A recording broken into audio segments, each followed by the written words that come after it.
Epidermolysis bullosa. Now, think of this disease and what it might mean. For those of you who have taken a biology course, you know that epi stands in Latin stands for above, and derm stands for dermis, which is a particular layer of your skin. Now, EB, epidermolysis bullosa, is a genetic skin disease that runs in my family. I'm going to play you a video so you can get an idea of what the disease is. I'm Asa. I smile like any other kid. I play like any other kid. I like to explore like any other kid. But I'm not any other kid. I was born with EB. My skin is as fragile as a butterfly's wing, so it hurts to walk and talk and even get a hug. Asa was born with epidermolysis bullosa, the worst disease you've never heard of. The pain never goes away, and the sores are on the inside too, so it even hurts to eat. 5 years ago, there was no treatment for kids with EB. But today, there's hope on the horizon. Help fund the research and be a part of the cure.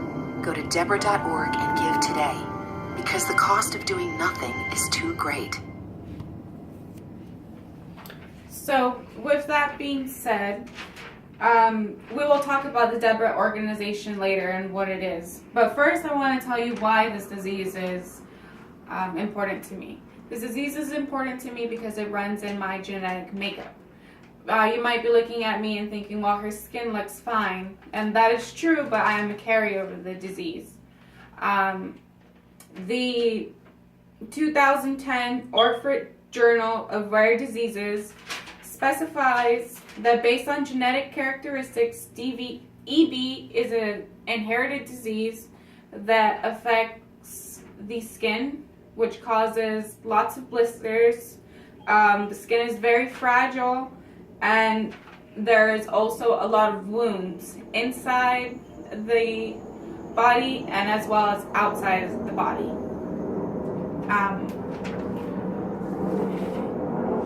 EB is a disease that my mother had no idea existed until my oldest brother, Julio, was born.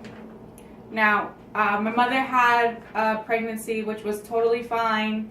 The day that Julio was born was when she learned about the disease. It changed her life, and she is what I would like to call is Julio's wound care specialist, because my mom is the one that does all the bandaging that needs to be done every day for Julio. So Julio has open wounds throughout his entire back, his bottom, knees, elbows, shoulders, anywhere you could possibly imagine. So my mom cleans his wounds thoroughly. She places a lot of ointment on these pads called talfas, and she basically creates him a new layer of skin. She bandages up the talfas, nice and secure, but not tight enough to where it would hurt him. And she's the only person that I know who knows how to clean the wounds effectively. Now you might all be thinking, who bathes their kid in bleach? While my mother had to bathe her son in bleach because the 2016 Current Opinion Pediatrics article titled Advancement in Management of Epidermolysis Bullosa, they quote unquote say additives to bath water including salt, bleach, and antimicrobial products may also help refine pain and prevent infection. Now, my mom did what the EB specialist recommended, and so far has worked great. My brother has lived a full life of 26 years. He is a very independent individual who inspires me to do great things. He is a strong academic student. He was valedictorian in 2009 of his high school. He graduated in 2014 from U of A with a degree in political science with a focus in public policy and law with a minor in business management. So even with his disease, he has been able to make goals for himself and live his life like a normal person. Now, he has had a few obstacles on the way that come with the disease, being the struggles that he's had to go to. First, he started with his hand surgeries, which was in total about 8 hand surgeries that didn't work out. When we were smaller, as you could see in the picture, Julio's hands were a little open. You could barely see his fingers there. And then also here, where we're blowing bubbles, you can barely see his fingers in his hands. So his doctors were trying to open his hands and create, get rid of the webbing and create a perfect form of hands. But what happened was that, you know, as Julio got older and hit puberty, his hand webbed and turned and could not be saved, I guess you could say. But that didn't stop my brother from, you know, living a successful life. He still drives. He drives thanks to driving to Independence from Phoenix, Arizona. They helped him accommodate his truck. His truck has a lift kit that he can use to pick up his wheelchair and put in the bed of the truck. And his steering wheel is accommodated for his hands so he can drive himself where he needs to go to. Now, my brother lives with EB, and I wanted to ask him a few questions on